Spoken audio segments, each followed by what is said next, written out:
In August of 1785, just a few years before revolution would engulf France, police officers arrived early in the morning at the home of Count Alessandro di Cagliostro, one of the most famous alchemists in all of Europe. Cagliostro had dazzled royal courts and commoners alike. He opened Masonic lodges across the continent, and he won powerful admirers within the court of Versailles. He came from the deserts of Arabia, armed with ancient Egyptian magic and wisdom from around the globe.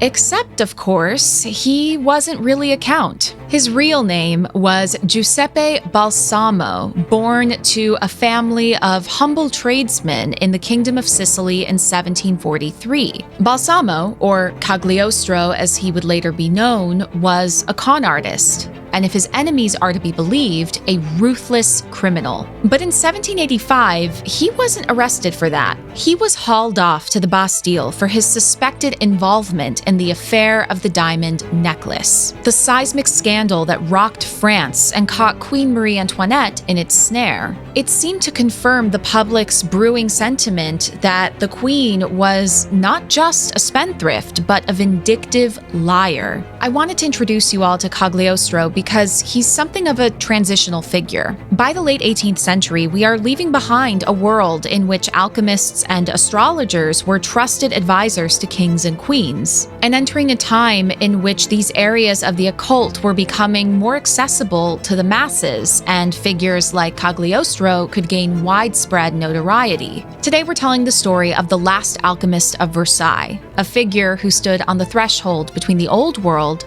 and the new. I'm Nicole Miras, and this is Fireside Fables. So as some of you know, we moved recently, and so my setup is a little bit different. I'm still putting some finishing touches on the space, but here we are. I'm having a nice herbal tea today. It's some cinnamon, hibiscus, vanilla, something or other. Several months ago, I shared an episode about the alchemist who broke the Chinese porcelain monopoly. His name was Johann Friedrich Böttger. And as a young man, very young man, I think he was like 19 or 20, he got himself into major trouble by telling the Elector of Saxony that he knew how to turn base metals into gold, which he didn't. Over the course of his experiments, he ended up stumbling upon the formula for something almost as valuable. But Böttger was born in 1682. He was decidedly a child of the old order, a time of absolute monarchy, a time when the boundaries between, let's say,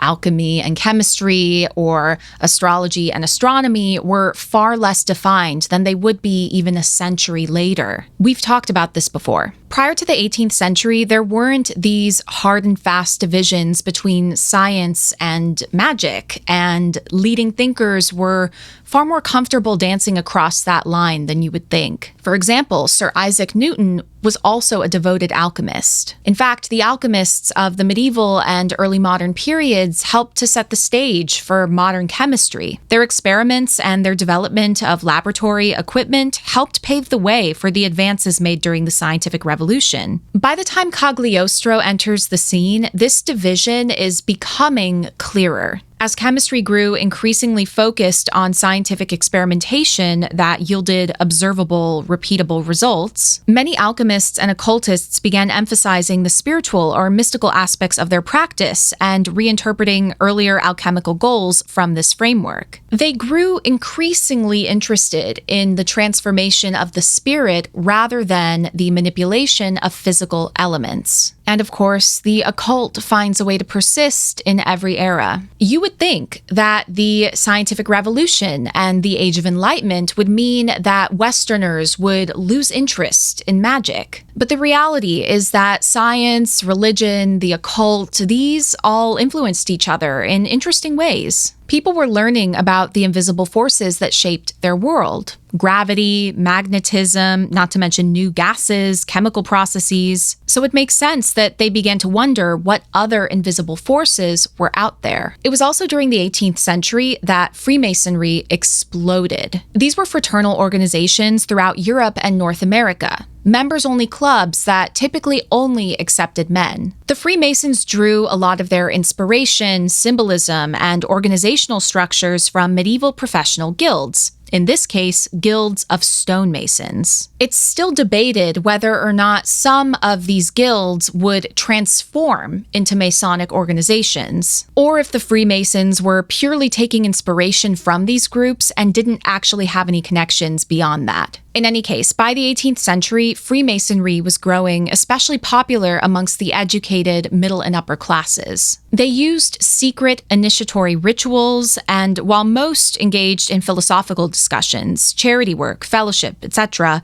some were more esoteric in nature, with discussions on Hermeticism, alchemy, and a fascination with ancient wisdom. Okay, so what about Cagliostro? How did he get caught up in this? As I mentioned earlier, his real name was Giuseppe Balsamo. His family called him Beppo. Beppo's father died when he was a baby, leaving the family impoverished. His mother left Beppo's education in the care of her brother, Giuseppe Cagliostro. The older Giuseppe saw that Beppo was intelligent, and he had the idea of having him train for the clergy. This is where our story gets a little tricky. We have two versions of Beppo's life: the narrative he created when he restyled himself as a count, and the stories that his enemies told about him in order to discredit him. The chief enemies in this case being the French government and later the Roman Inquisition. I think it's fair to say that this guy was a con artist. He was definitely a shady character. What we don't know is if any of these claims were exaggerated as certain figures were trying to build legal cases against him. But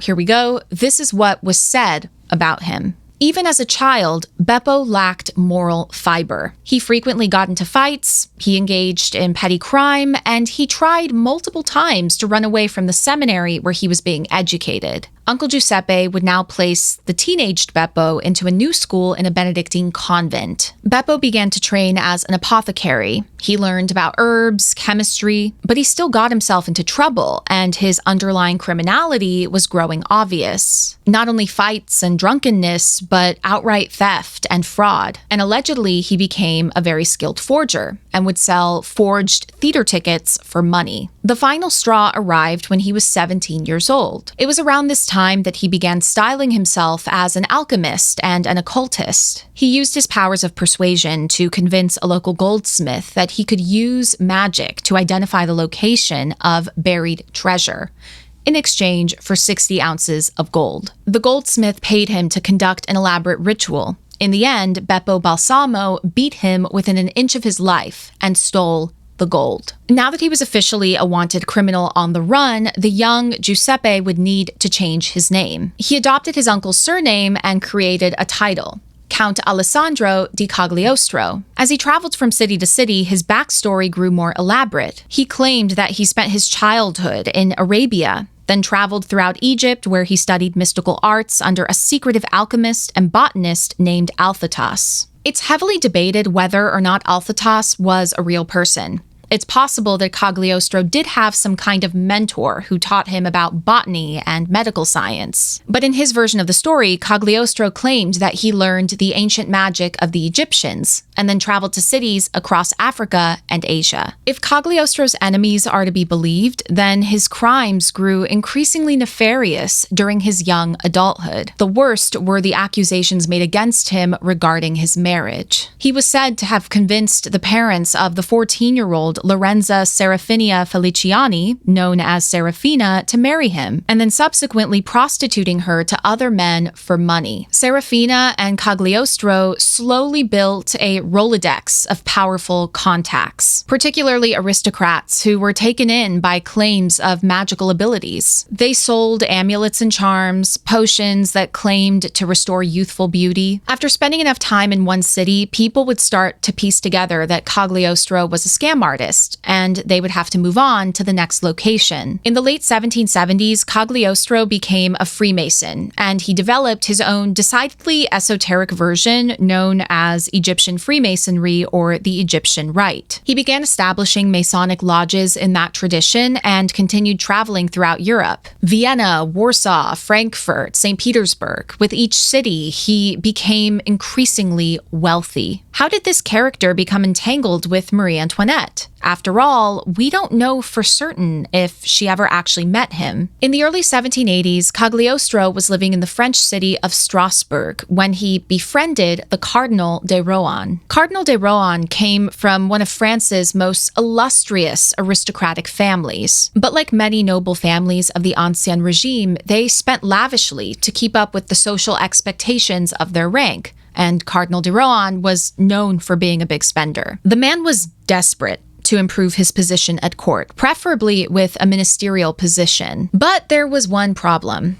The cardinal was on the Queen's blacklist. About a decade before, Rohan was sent to Vienna to act as the French ambassador to the Austrian court. He sent deeply unflattering reports of Empress Maria Theresa, Marie Antoinette's mother, back to France. And the Empress was deeply unimpressed with his conduct, which she felt was unbecoming for a religious official. Not only that, but Rohan was an ally of Madame du Barry, who was the final mistress of King Louis XV, the previous king of France, and a chief rival of Marie Antoinette's when she first arrived at court. Marie Antoinette was a child bride who was completely unprepared for the viper's nest that was Versailles. And especially in her earlier years, her forays into politics were influenced as much by personal loyalties and resentments as they were by matters of state. Nevertheless, Rohan would need to find a way to get back into her good graces. I'm not going to get too much into the history because that's outside the scope of this story, but what you need to know is that by the 1780s, Marie Antoinette's popularity had plummeted in France. There are several reasons for this. For one, Marie Antoinette was Austrian, and France and Austria were historical enemies. There was still a lot of distrust between these countries. Marie Antoinette and her husband, Louis XVI, took many years to produce an heir, which, again, they were children when they married. The Queen had also gained a reputation for being a big spender, and she was increasingly being blamed for France's financial problems, which was unfair given that France had already had major financial issues long before she got onto the scene. She did also play a role in loosening Versailles' rigid court etiquette, which infuriated many aristocrats for whom formality was a sign of status. And her political maneuvering in her younger years lacked strategy. Like I said, a lot of personal resentments were factored in there. She was a teenager. Teenagers are immature. Okay, so this is the backdrop of Cagliostro's arrival to Paris in 1785. His closest ally in the court of Versailles was Cardinal de Rohan, who was not a friend of the Queen's. Through Rohan, Cagliostro entered the social orbit of Versailles and became a fixture of high society in Paris. Cardinal de Rohan's desperation is what led him to fall under the spell of another con artist, in this case, a woman named Jeanne de Valois. She was the orphaned descendant of Henry II, although her family had long since fallen from their previous lofty positions. Upon her marriage, she began styling herself as the Comtesse de la Motte, which itself is a dubious title. But now that she had her title, she needed money, and she had, in Marie Antoinette, the perfect target. The Queen was infamous for her love of diamonds. By the French Revolution, her jewelry collection was estimated to be worth about 3 million francs. However, the court jeweler Charles Boehmer did possess one necklace that was too extravagant even for the Queen's budget. A cascade of overlapping diamonds originally commissioned by King Louis XV for Madame du Barry. But the old king died, the necklace never sold, and the jeweler was forced to lower the cost from 2 million to 1.6 million livres. It's difficult to get an exact conversion of what that would be worth today, but in raw materials alone, you're looking at somewhere between 15 and 20 million USD. Marie Antoinette knew that at this juncture, she could not get away with that kind of purchase. Anyway, the Comtesse de la Motte convinced Rohan that she had become a friend of the Queen's. She told him that if he could facilitate the sale of this necklace on behalf of the Queen, then he would once again be in her good graces. Ironically, this was a con that Cagliostro didn't have anything to do with. He didn't trust this countess, and he discouraged Rohan from getting involved. In this insane insane, elaborate scheme, the Countess's lover, a guardsman, forged letters from the Queen to Rohan. They even enlisted a prostitute to impersonate Marie Antoinette and have her meet Rohan in the gardens of Versailles at night. Despite Cagliostro's warning, Rohan fell for it. Through this elaborate scheme, the Comtesse de la Motte and her lover were able to get their hands on the necklace. They broke it into smaller pieces and sold it. Everything came to light when the Queen missed her first payment. What ensued was a public scandal of such magnitude that it didn't matter that Marie Antoinette had nothing to do with it. The public believed that she had tried to buy the necklace and was now trying to weasel her way out of paying for it. Her hatred of Rohan only inflamed the situation. Instead of handling the matter privately, she made the fatal mistake of insisting on a public trial. On August 15th, 1785, they arrested the cardinal during Mass in Versailles. Shortly after, Cagliostro was also arrested. After all, here was a mysterious alchemist with shady powers, and he was a friend of Cardinal de Rohan, so he must have had some connection. Cagliostro was held in the Bastille for 9 months, and when he finally stood trial, he was able to share his version of the story. This elevated his public persona, and because he was found innocent, his acquittal was met with celebration in Paris. Cagliostro was moving beyond the realm of courtly intrigue. He was developing into an occult celebrity. Of course, the cardinal was also acquitted, and the damage to the Queen's reputation was complete. Despite his acquittal, Cagliostro was banned from France. French officials began conducting an investigation into his background. How much of this story that he spun was made up? This is where many of the negative stories about him took shape. It's quite possible that they're all true.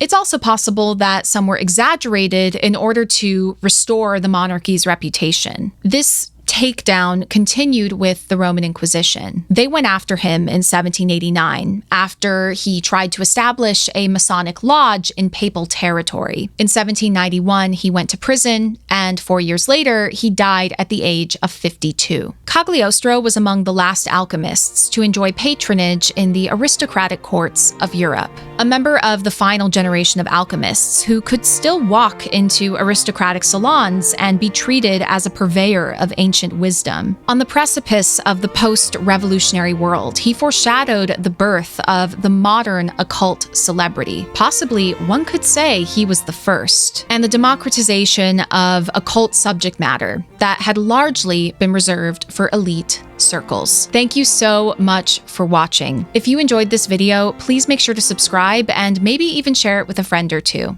Be well, and I'll see you next time.